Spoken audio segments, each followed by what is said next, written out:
ये कहा गया कि जितने भी शिवसेना के एमपीज थे उनको उद्धव ठाकरे ने कॉल करके दबाव डाला कि वक्फ बोर्ड के समर्थन में सपोर्ट करे, जबकि वो तैयार नहीं थे। क्या कहना है? ऐसा कौन कहता है? कल शिवसेना जो एकनाथ शिंदे गुट के नेता हैं उनकी तरफ से बयान, उनका क्या संबंध है? देखो, एकनाथ शिंदे गुट के जो लोग हैं वो एक डरपोक ग्रुप है, डरपोक। उनको डरा धमकाकर पार्टी छोड़ने के लिए मजबूर किया था। वो आज भी वो डरे हुए, आज भी डरे हुए हैं। आप उनकी बॉडी लैंग्वेज देखो, क्या होगा क्या नहीं होगा, ऐसे डरे डरे हुए घूमते हैं। हम ओरिजिनल शिवसेना, बालासाहेब ठाकरे जी की शिवसेना के सदस्य,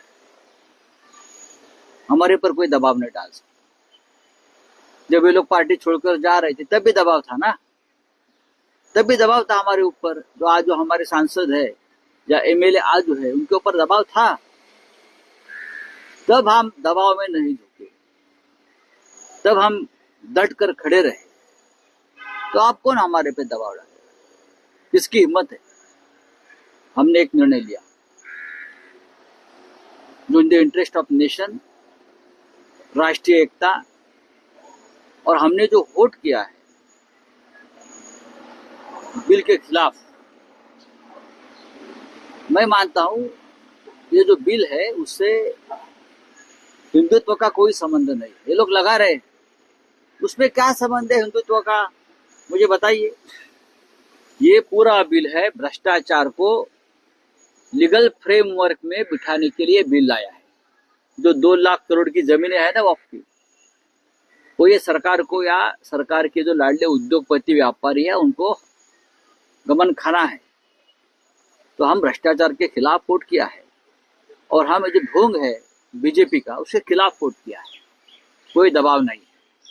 ये निर्णय जो है उद्धव ठाकरे साहब ने, हमारे यहाँ पार्टी का आदेश माना जाता है, हमारे यहाँ मोदी जी का आदेश नहीं माना जाता या अमित शाह का आदेश नहीं माना जाता। आखिरी मिनट तक बीजेपी के बड़े नेता हमारे नेताओं के संपर्क में थे कि बिल को समर्थन करें। बड़े नेता दिल्ली से, महाराष्ट्र से। नहीं तो जरूरत क्या कि देवेंद्र फडणवीस जी को ट्वीट करने की? राज्यसभा में या लोकसभा में भारी बहुमत से बिल पारित नहीं हुआ है, 300 पार नहीं किया है। आपको मालूम है 300 पार नहीं किया है। आप चेक कर लीजिए, 273 का बहुमत है और कितने वोट मिले हैं। हमारे कुछ मेंबर जो बीमार है, कुछ बाहर रहे, अगर वो होते तो और हमारा आंकड़ा बढ़ जाता। राज्यसभा में भी यही हो गया। राज्यसभा में भी नरेंद्र मोदी जी ने, प्रधानमंत्री जी ने आखिरी मिनट में उड़ीसा के नेता नवीन पटनायक के ऊपर बहुत दबाव डाला। बाद में वो 7 लोग पलटी मार गए, नहीं तो उनका निर्णय पक्का था, वो बिल को विरोध करने वाले ही थे। लेकिन फिर आपके पास इतना बहुमत है, आपके पास इतना आंकड़ा है, तो ये आखिरी मिनट तक ये क्या चल रहा था खेल? ये खेल हमारे ऊपर करने की कोशिश की, लेकिन हम नहीं माने। सर, शिवसेना एकनाथ शिंदे गट की तरफ से ये भी कहा गया कि ये समर्थन करने के बाद, वक्फ बिल के समर्थन करने के बाद मुसलमान खुश हो गए और अब उद्धव ठाकरे को जनाब उद्धव ठाकरे कहा जाए। नहीं, मेरे भाषण, ये लोग मेरे बड़े लोग नहीं है, शिंदे गुट के लोग हैं, वो पढ़ते नहीं, सुनते नहीं। मेरा भाषण सुनना चाहिए जो पार्लियामेंट में मैंने कहा है। जो जनाब कहते हैं ना, असली जनाब कौन है? असली जनाब अमित शाह है, अमित मियाँ शाह और नरेंद्र मियाँ मोदी, ये असली जनाब है। जो भाषण किया है आप पढ़ लीजिए, लोकसभा का भाषण।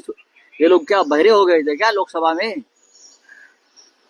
इतनी वकालत, इतनी चिंता गरीब मुसलमानों की बैरिस्टर मोहम्मद अली जिन्ना ने भी नहीं की थी उस वक्त जब पाकिस्तान बनने जा रहा था। इतनी चिंता, बाप रे बाप, हम ही मुसलमानों के मसीहा है। तो मैंने कहा कि मेरे जैसे आदमी को लगा कि बैरिस्टर जिन्ना की जो रूह आत्मा है वो कब्र से उठकर उनके शरीर में घुस गई, मोदी और शाह जी के। तब इतनी वकालत कर रहे थे और हमको बोलते हैं जनाब। ये तो जनाब के सब चेले हैं भाई, ये जनाब मोदी और जनाब शाह के, शिंदे गेट वाले जो लोग हैं ना, शिंदे के क्या शिंदे ना, हाँ, वो उनके चेले चपाटे हैं, डर डर से मारे जी रहे। कुछ किया तो पकड़ कर डाल देंगे जेल में, ईडी के केस में। अभी तक फाइल बंद नहीं हो गया वो लोगों की। ये जो डरपोक लोग हैं, उसने मर्दों के साथ बात नहीं लड़ानी चाहिए। सर, बिल को लेकर सुप्रीम कोर्ट में चैलेंज किया गया, आपको लगता है देखिए, अब ये कानून आपकी पार्टी भी जाएगी? नहीं, हमने हमारा काम कर दिया है। हमको जो कहना था, हमको जो बोलना था, हमको जो निर्णय लेना था, हमने लिया है। अब हमारे लिए ये फाइल बंद हो गई है। सर, ट्रेड वॉर चालू है, पर लेकिन मोदी ने एक भी ट्वीट नहीं किया। क्या चालू है? सर, ट्रेड वॉर शुरू हो चुका है एक तरीके से, पर मोदी इस पे कुछ नहीं किया। थाईलैंड में है ना, बैंकॉक में है मोदी जी।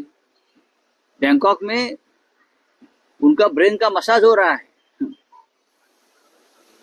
ब्रेन का था, हमको जो बोलना था, हमको जो निर्णय लेना था, हमने लिया है।